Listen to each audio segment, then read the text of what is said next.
আসসালামু আলাইকুম। Hi everyone, welcome back to the channel life in a good home with Tanzila. আপনারা সবাই কেমন আছেন? আপনারা যারা নতুন দেখছেন, আমাকে এখনও সাবস্ক্রাইব করেননি life in a good home with Tanzila, এই চ্যানেলটি প্লিজ সাবস্ক্রাইব করতে ভুলবেন না।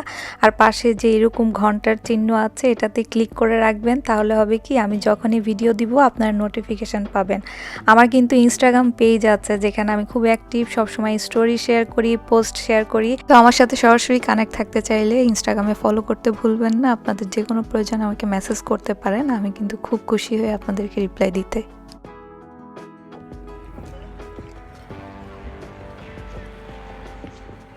এখানে যখন সামার আসে আর কি, যেটাকে বসন্ত বলে সামারের আগে, বাংলাদেশে তো এখন গরম চলছে একদম তুখর, কিন্তু এখানে প্রচণ্ড শীত, বাতাস এবং বৃষ্টি। তো সামার কবে আসবে জানি না, কিন্তু এই সামারকে কেন্দ্র করে এখানে অনেক ধরনের ফেস্টিভ, যেমন এটা হচ্ছে টিউলিপ গার্ডেন, এখানে টিউলিপের বিশাল বড় বাগান। তা আমরা এখানে আসছি, প্রথম আসছি আমি, আজ পর্যন্ত ওইরকম কোথাও আমার এরকম যাওয়া হয়নি।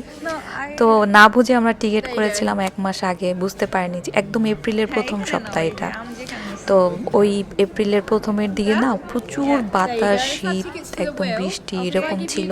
আর ফুল আরও ফুটবে, এগুলো হচ্ছে আপনারা যদি এপ্রিলের লাস্টের দিকে আসেন তখন আরও সুন্দর ফুলগুলো একদম ফুটে ফুটে থাকে। তো ঠিক আছে, আলহামদুলিল্লাহ, আসলে আমাদের প্রথম তো, তাই 1 মাস আগে মনে হয়েছে যে এই ডেটটা করলে ভালো, যেহেতু এই ডেটটা একটা ছুটি ছিল আমাদের একদিনের। তো ঢুকতেই না এরকম আমাদের খুব সুন্দর টিউলিপের একটা হাতে এই যে সুন্দর একটা করে দেওয়া হয়, একদম ট্যাটুর মতো টিউলিপ ফুল থাকে। তারপরে এত শীত, যে তো প্রথমে আমরা এখানে কফির জন্য দাঁড়াইছি, যে আগে একটা কফি নেই তাহলে একটু যদি শীতটা কমে। কেন জানি না ওই দিন আবার বৃষ্টিও হচ্ছিল, তো যখন বৃষ্টি হয় আমরা সবাই ভিতরে দৌড় দিই, আবার যখন একটু হালকা আলো ওঠে তখন আবার আসি। কোনটা নিয়েছো?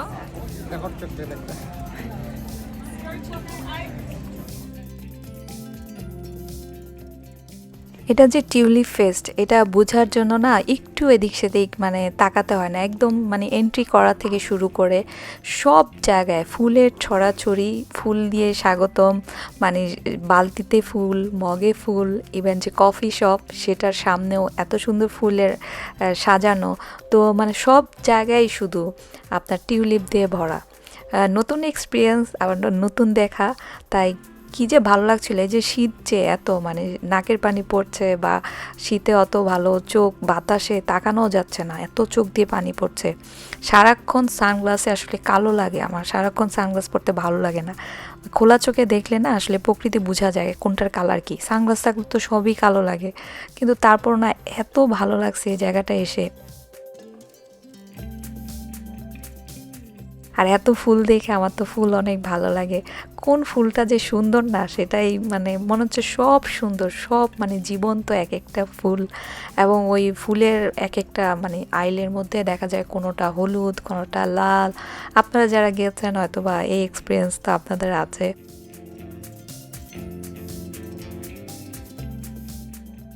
প্রকৃতির মাঝে আসলে আমাদের যে ভিতরে একটা বাচ্চা সুলভ মন আছে ওইটা জেগে ওঠে। আমার হাজব্যান্ড রাজু সাহেব কিন্তু অত ছবি তোলে না, হ্যাঁ, কিন্তু সে এখানে সে বাচ্চাদের মতো হয়ে গেছে, সে গাড়ি, বাইক, সে ঝর্ণা যাই দেখে নিজেই সেলফি তুলতেছে। আমি বলছি যে দাও আমি তুলে দিই, বলে কি না আমার সেলফিতে বেশি পিছনের ব্যাকগ্রাউন্ড বেশি আসে। তারপর আমাকে বলতেছে এই ফুলটার ধরছি, এটাকে মনে হচ্ছে গাড়ি, তুমি এটা আমার ছবি তুলে দাও।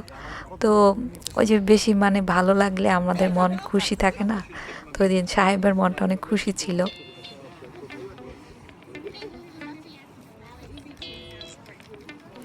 তারপরে এই গাড়িতেও মানে কোনো কিছু, কোনো গাড়ি আর বাকি ছিল না, সে সব কিছুতেই উঠছে এবং ছবি তুলছে।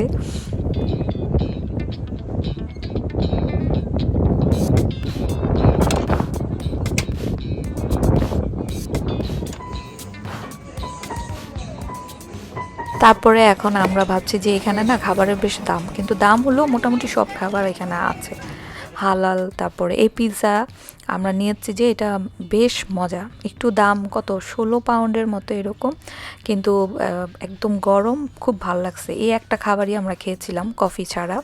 তারপরে এই হুইলটার জন্য তো ওই যে যখন টিকিট করা ছিল 1 মাস আগে তখনই অ্যাড করা ছিল। বাট আমরা যদি জানতাম যে এত শীত থাকবে এটা কখনোই করতাম না। এটা আসলে এত শীতে এখানে বসলে আরও বরং বেশি শীত লাগে, কারণ বাতাসে তখন এটার ভিতরে ঠান্ডা বাতাস ঢুকে না, শরীর নাক চোখ তারপর একটা এক্সপিরিয়েন্স হলো যে উপর থেকে দেখতে কেমন লাগে। উপর থেকে টিউলিপ ফেস্টের যে ফুল একটা ভিউ, পার্কিং থেকে শুরু করে সব কিছু উপর থেকে দেখা যায়, অন্যরকম অভিজ্ঞতা। তারপরে আমরা বললাম না শীতে কাতর, তো ভাবছি যে আচ্ছা অনেকক্ষণ থাকলাম, তাহলে 2টা কফি নেই। ব্ল্যাক কফি আমি নিয়েছি, একমাত্র ব্ল্যাক কফি খেলে মনে হয় যে আমার একটু ওয়ার্ম লাগে, তো দুইজনে 2টা কফি নিলাম। তারপরে আমরা বাসায় চলে আসছি।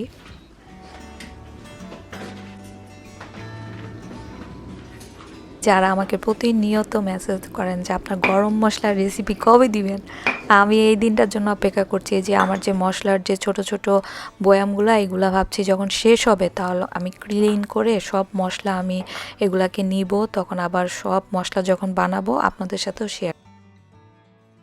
ভাবছি যে আজকে এগুলো সব ক্লিন করি, কারণ নতুন মশলা নেওয়ার আগে আগে আর কাঁচের জারের একটা সুবিধা কি জানেন, এই কাঁচের জার যখন একদম মানে আমাদের কলে তো 2 ধরনের পানি আসে, হট ওয়াটারও আসে আবার নর্মালটাও আসে।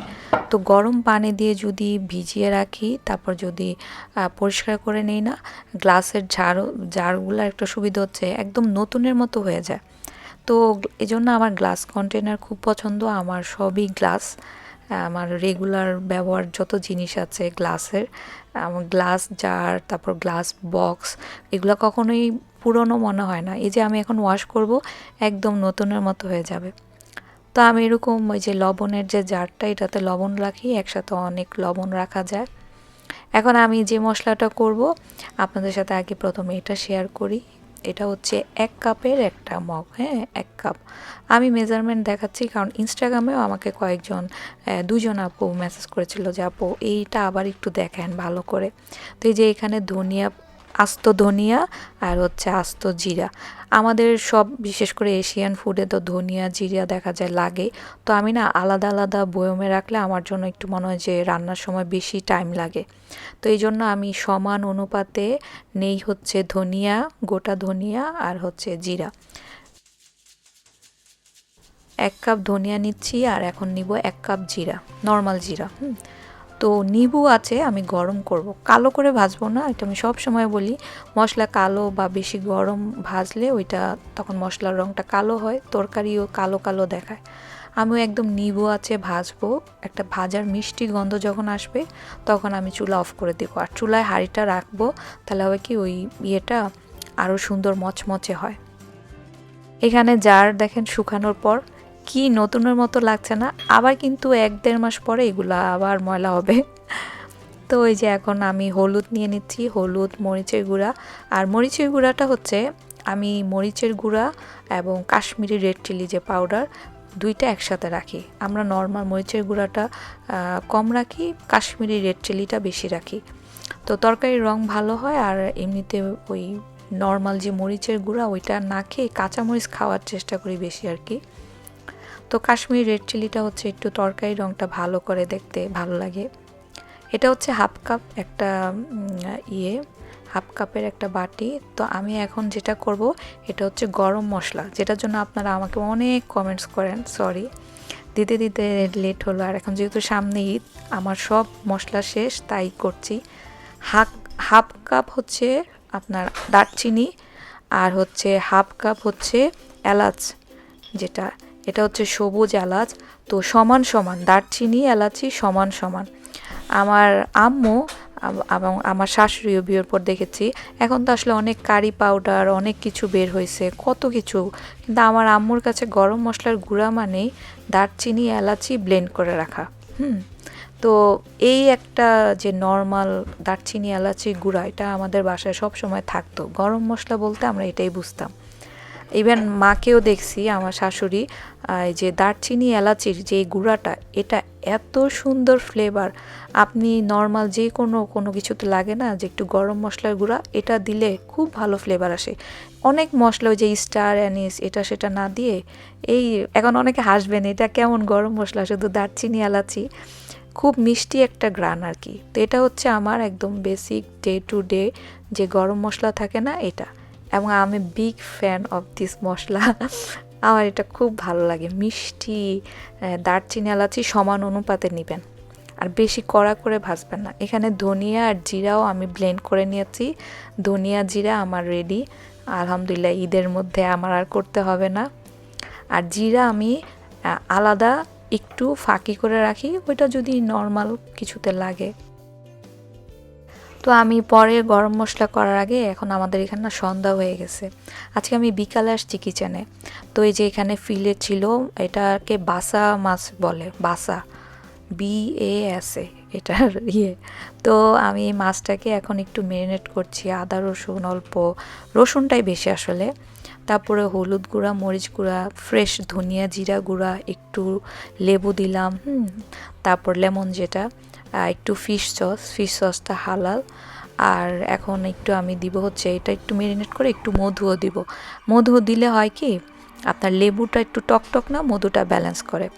আর এটা হচ্ছে ওয়েস্টার সস, তারপরে চিলি ফ্লেক্স। এই তো সব কিছু দিয়ে আমি এখন একটু এপাশে, এখানে 4 পিস আছে। তো আমি এই যে এয়ার ফ্রায়ারটা আমি 5 মিনিটের জন্য প্রিহিট করতে দিয়েছিলাম, তো বলছে যে ফুড এখন দিয়ে দাও, টেম্পারেচার ডান। আর আমি একটু জাস্ট অলিভ অয়েল দিলাম, যে কোনো তেল দেওয়া যায়, আমি আসলে তেলটা অত আমরা খাওয়া হয় কম, অল্প একটু উপর দিয়ে দিলে কালারটা ভালো আসে। তো আমি 180 ডিগ্রিতে 15 কি 17 মিনিটের জন্য দিয়ে রাখছি, পরে যদি লাগে আমি দিব। বাট এই মুহূর্তে আমি 180তে যে 17 মিনিট আর কি, 17 মিনিট দিয়ে দিলাম। মাঝখানে যখন 9 মিনিট হয় না, তখন আমি যে এটা একটু খুলে দেখব। তো হয় কি, যে উপরে যে তাকটা, এটাতে যে খাবারটা থাকে সেটাতে কালার আসে খুব তাড়াতাড়ি, আর নিচেরটায় কালার আসে একটু পরে। এজন্য আমি এই মাঝখান দিয়ে সব সময় চেঞ্জ করে দিই, এক্সচেঞ্জ, উপরেরটা নিচে, নিচেরটা একটু উপরে, এভাবে দিই। আর এখানে হচ্ছে এটা ব্রোকলি, বাট এটা একটু লম্বা করে, যে বড় ব্রোকলিগুলো আছে না ওইটা। তো আমি একটু রসুন গুঁড়া দিলাম, আমি এখানে কোনো পেস্ট দিব না, আদা রসুনের পেস্ট, এখানে আর কি রসুন গুঁড়া দিলাম। তারপরে একটু হানি, তারপরে লবণ, একটু চিলি ফ্লেক্স, একটু লেবু দিয়ে আমি আসলে চুলায় সটে করলেই হয়, ও চুলায় করলেও মজা হয়।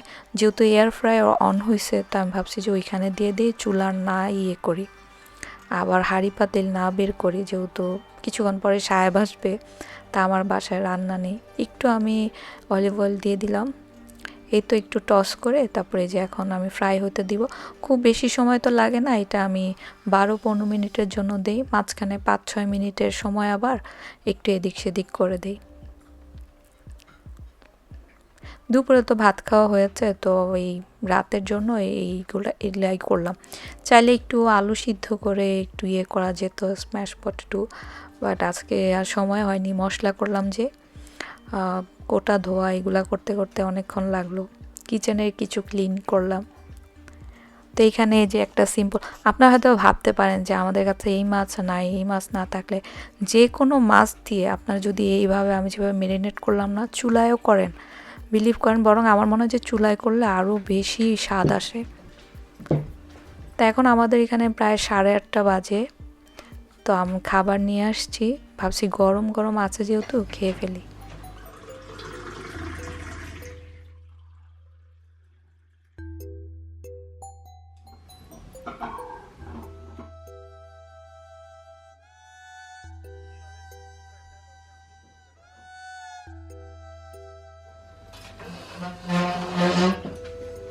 আসো, ঠান্ডা হয়ে গেলে ভালো লাগবে না।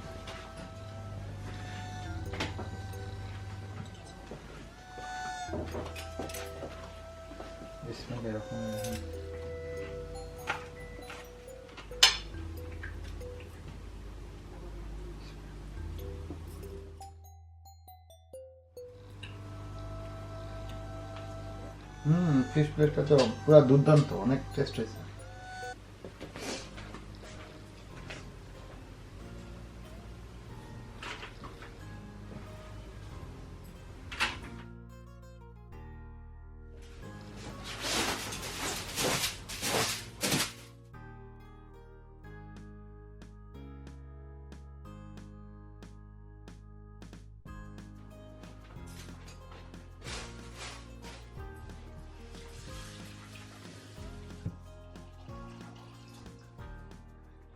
রবিবার আজকে রুমে সব গুছিয়ে আমি কিচেনে আসছি। মাঝে মাঝে রবিবারে এত কাজের প্রেশার থাকে, তো এই যে কিচেনে আসতে আসতে 12টা 38 মানে 12:30টার বেশি। আর সাহেবের আজকে খেলা আছে, প্রতি রবিবার বন্ধ থাকে, সে খেলে দুপুর 2টা পর্যন্ত ক্রিকেট। তো এখানে আমি বড় চামচে, বড় টেবিল চামচ থাকে না, টেবিল চামচে হচ্ছে এলাচি, আর ছোট টি চামচ, এটা হচ্ছে টি স্পুন, হ্যাঁ ছোট, দারচিনি, জয়ত্রী, দেন হচ্ছে জয়ফল, লবঙ্গ, আর এটা হচ্ছে কাবাব চিনি, শাহি জিরা, শুধু এলাচি এবং দারচিনি হচ্ছে টেবিল চামচের আর কি, 1 টেবিল চামচ। আর সবই হচ্ছে আপনার চা চামচ। আমি জাস্ট এমনি দেখাচ্ছি আপনারা যেন বুঝেন। আমার কাছে সাদা গোলমরিচ যেটা ছিল শেষ, তো আমি গুঁড়াটাই দেখালাম আপনাদেরকে। এটা দিয়ে হচ্ছে ম্যাজিক যে সিক্রেট মশলা, এটা আমার ওয়ান অফ দ্য বেস্ট, মানে এটা থাকলে আমার মনে হয় যে একদম লাইফ সেট। এটা আমার খুব প্রিয় একটা মশলা। এই মশলা দিয়ে আমি আজকে একটা প্রিয় খাবার রান্না করব। আমি কোনো ভাজা ছাড়াই এটাকে গ্রাইন্ড করব, হ্যাঁ। দারচিনি, এলাচি, তারপর হচ্ছে জয়ত্রী, জয়ফল, আপনারা স্ক্রিনশট নিয়ে নিন। তারপরে এই যে ভাজা ছাড়া আমি গ্রাইন্ড করব। আর ভাজা ছাড়া গ্রাইন্ড করলে হয় কি, আপনার কিছু কিছু জিনিস গ্রাইন্ড হতে একটু সময় নেয়, তো এরকম 2 সেকেন্ড করি, আবার 10 সেকেন্ড করি, আবার খুলে একটু করি, তো একদম মিহি গ্রাইন্ড হয় সময় নিয়ে করলে। আর এমনিতে অতিরিক্ত প্রেস করলে কিন্তু মেশিন নষ্ট হয়ে যায়। তো এই যে আমার গ্রাইন্ড হয়ে গেল। আর আমি এখন এত খুশি যে আমার ঈদের জন্য সেট হয়ে গেল। একটা হচ্ছে নর্মাল গরম মশলার গুঁড়া, আর একটা হচ্ছে এই যে ম্যাজিক মশলা। এটা আমার জন্য ম্যাজিক, আমি স্টার অ্যানিস বা অনেক অনেক মশলা ইউজ করি না, হাতে গোনা কয়েকটা জিনিস ইউজ করি আমি। আপনাদের যদি মানে মশলা না বানানো থাকে, আপনারা একবার ট্রাই করে দেখতে পারেন। এই মশলাগুলা খুব সাধারণ, কিন্তু খাবারে খুব সুন্দর ফ্লেভার অ্যাড করে। আসলে বেশি মশলায় যে মজা তা না, আর একটুতেই না অনেক গ্রান চলে আসে।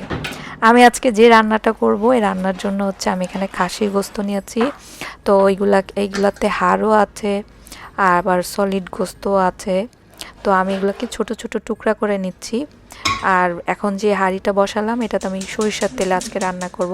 আমি আজকে রান্না করব হচ্ছে হাজির বিরিয়ানি। আমি এর আগেও আপনাদের সাথে তৈরির রেসিপি শেয়ার করেছি, খুবই অল্প মশলা দিয়ে। এটা হচ্ছে আরেকটা আমার খুব মানে সবার খুব পছন্দের আমাদের বাসায়। তো দারচিনি, এলাচি, তেজপাতা আর একটা কালো এলাচ। কালো এলাচ একটাই দিলাম, এই একটা ছোট এলাচ কালো। তারপরে আমি পেঁয়াজটা হচ্ছে একটু ভাজা ভাজা করব, বেশি না, জাস্ট 2-3 মিনিট। লাল হলে কিন্তু আপনার হাজির বিরিয়ানির যে বৈশিষ্ট্য, অত যে খুব সুন্দর থাকে, হালকা সেটা থাকে না আসলে। দোকানের খাবার তো দোকানের খাবার, বাট আমরা যখন বাসায় বানাই ওইরকম ফ্লেভার আসে, খুব খুশি লাগে না? তা আমার এই রান্নাটা অনেকটা ওইটাই। তো এখানে আমি লবণ দিলাম স্বাদ অনুযায়ী, তারপরে কাঁচামরিচ। কাঁচামরিচ আমি এখানে 12টার মতো দিয়েছি। কাঁচামরিচ হচ্ছে এই রান্নার জান প্রাণ। আমি এই ধরনের খাবারে কাঁচামরিচ যে ভূমিকা পালন করে, এটা একটা মানে মশলার থেকেও বড় ভূমিকা হচ্ছে কাঁচামরিচের। এখানে আমি টক দই নিচ্ছি। আপনারা যে দেশি টক দই না, ওইটা নেবেন, ওইটা আরও মজা হয়। আমাদের এখানে টক দইগুলো তো অনেকটা এরকম ঘন ঘন টাইপের। তো মাংসটা আমি প্রায় 10 মিনিট এরকম কাঁচামরিচ দিয়ে নাড়াচাড়া করেছি। এই গোস্তটা যত 10 মিনিট একটু কষানোর পরে কাঁচামরিচ থেকে যেই গন্ধ আসে, তখন আমি হচ্ছে এই যে আপনার টক দই আর হচ্ছে আদা রসুন দিলাম 1 চামচ। এখানে মাংস আছে 700 গ্রাম। আর আমি যে ম্যাজিক মশলাটা করলাম সেখান থেকে 1 চামচ। এই মশলা দিয়ে আপনারা যদি কখনো সময় হয়, সামনে যেহেতু ঈদ আসছে, আপনারা একবার হলে এই রান্নাটা করে দেখবেন। আমি বললাম বাসায় বসে আপনার মনে হবে যে আপনি হাজির বিরিয়ানি খাচ্ছেন। আর এখানে হচ্ছে দুপুর 2টা কি 2:30 বাজে, সাহেব আসছে। তো একটা চানাচুরের প্যাকেট দিয়ে বলতেছে যে এটা বানাই একটু ঝাল করে। তো অনেক দিন পর চানাচুর মাখানি খেলাম। আমি কিন্তু টেস্টিং সল্ট দেই না, তো আমি একটু চিনি দিয়েছি কারণ এটা টক দই তো, টক টক। তারপর হচ্ছে ম্যাজিক মশলা আরও 1 চামচ, এবং হচ্ছে কেওড়া জল। দেখেন আমি এখানে মশলা জাস্ট 2 চামচ দিলাম, প্রথমে রান্নার সময় 1 চামচ আর এখন 1 চামচ। এই রান্নার শেষ সময় যদি দেন না এই ম্যাজিক মশলাটা একটুখানি, এটার যে একটা ঘ্রাণ আসে। তো আমি এখানে 2 কাপ 2 কাপ কি মগের মতো আর কি, 2 মগ হবে চিনি গুঁড়া, যে পোলার চাল, সেটা পোলার চাল দিয়েই করবেন। এটা হচ্ছে চাষির পোলার চাল। মাংসটা যখন একদম তেল আপনার মশলা ছেড়ে দিবে, আর কোনো ঝোল নাই, তখন হচ্ছে আমি হাঁড়ি বসায় দিলাম। সরিষার তেল দিব, আপনারা সরিষার সয়াবিন মিলিয়ে দিতে পারেন, বাট হাজির বিরিয়ানি বৈশিষ্ট্য হচ্ছে সরিষার তেল দিয়ে করে। আর ওদের খাবারটা খুব মিনিমাম থাকে, মশলা ফ্লেভারফুল থাকে অনেক। দারচিনি, এলাচি আর হচ্ছে আদা রসুন পেঁয়াজের মধ্যে দিয়ে, পেঁয়াজ না দিলেও হয়, অনেকেই দেয় না পোলাওতে, বাট আমি দেই। তো দারচিনি, এলাচি আর আদা রসুন দিয়ে পোলার চালটা এখন আমি এই যে একটু ভাজবো। ভাজার সময় যে একটা পোলাও চালের গন্ধ বের হয় না, এটা এটা খুব খুব মজা লাগে। আর এই ভাজাটা বেশি চাল হলে তো আসলে একটু কষ্ট হয়, আমার হাত এখন আর আগের মতো নাই, তো এই জন্য আমি আজকে অল্পই রান্না করছি। আমি 2 কাপ মগ চালে 1.5 কাপ মানে 3 মগ পানি দিয়েছি, 1.5 গুণ আর কি। তারপর হচ্ছে গুঁড়া দুধ 3 চামচ। সব সময় যদি 1 মগ আমি পানি দেই, তাহলে 1 মগের জন্য আমি 1 চামচ গুঁড়া দুধ দিই। 1 চামচ মানে হচ্ছে টেবিল চামচ। এখানে 3 মগ পানি দিলাম যে, এই জন্য 3 টেবিল চামচ গুঁড়া দুধ। স্বাদ অনুযায়ী লবণ। তারপর যখন এই যে বলক চলে আসে না চালটা, তখন আমি ওই গোস্ত, তারপর কাঁচামরিচ, এখন আবার আমি 10-12টা কাঁচামরিচ দিলাম। এই কাঁচামরিচ দিল, তারপর হচ্ছে কেওড়া জল দিয়ে আমি এটাকে একদম নিবু আঁচে ঢেকে রাখবো 15 মিনিটের জন্য। এবং একটা আমি সুন্দর টাওয়াল, আপনাদের কাছে সুতি যে কোনো কাপড় থাকলে ঢাকনার নিচেও দিতে পারেন, আমি উপর দিয়ে দেই, কারণ এই হাঁড়িটা বেশ মোটা, আর এই জন্য আমি এই চুলায় একদম রাখলাম।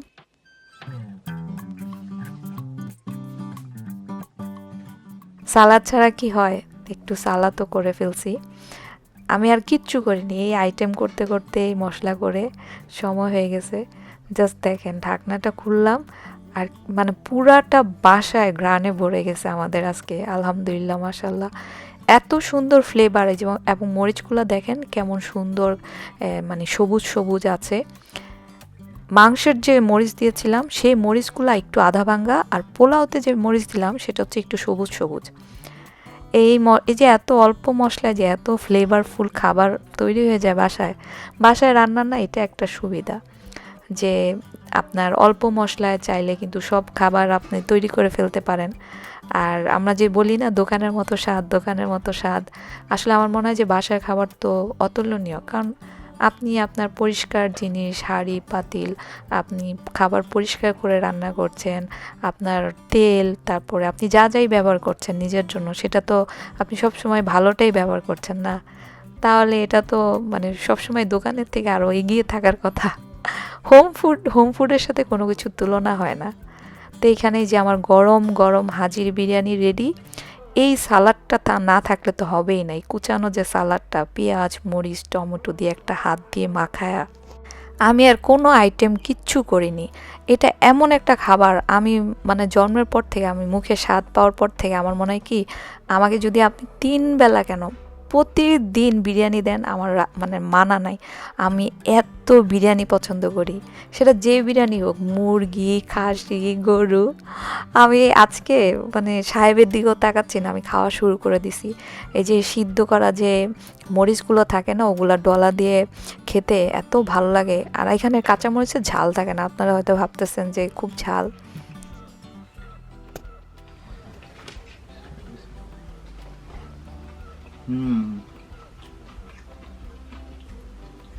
অনেক টেস্ট হয়েছে, হাজি বিরিয়ানি পুরা অনেক টেস্ট। বিরিয়ানি মানে অন্য এক ভালোবাসা, তাতে এত খাই, খেলেও কেন জানি মনে হয় কি আরও খেতে মন চায়। আমি মনে হয় কত বছর পর আজকে টিভির সামনে বসছি, আমার একদম টিভি দেখাই হয় না, অভ্যাস একদম হয়ে গেছে। তো সাহেব কি একটা দেখতেছে হাসি দিয়ে, তাই আমি একটু বসে আর কি দেখলাম। বাহিরে আজকে আমরা একটু ডিম আনতে গিয়েছিলাম, বিকেল আর কি, এখন একটু পরে সন্ধ্যা হয়ে যাবে, এমন বাতাস, শীত, কোনো মতে ওই ডিম আর দুধ নিয়ে বাসায় চলে আসছি। কি পরের দিনও তোমার এটা খাওয়া লাগবে? বাসিটা টেস্ট বেশি, সব সময় অনেক মজা লাগে বাসিটা। আলহামদুলিল্লাহ, পরের দিনও আমরা আজকে রান্না করিনি। এটা হচ্ছে এই যে বিকেলবেলা গরম করে নিয়ে বসছে, এত সুন্দর গ্রান বের হয়েছে। আজকে সোমবার, আমি চেষ্টা করব কালকে ভিডিওটা দিয়ে দিতে। আপনাদের যদি ভালো লাগে প্লিজ লাইক শেয়ার সাবস্ক্রাইব করতে ভুলবেন না। Love your self, be kind and smile. আসসালামু আলাইকুম, বাই।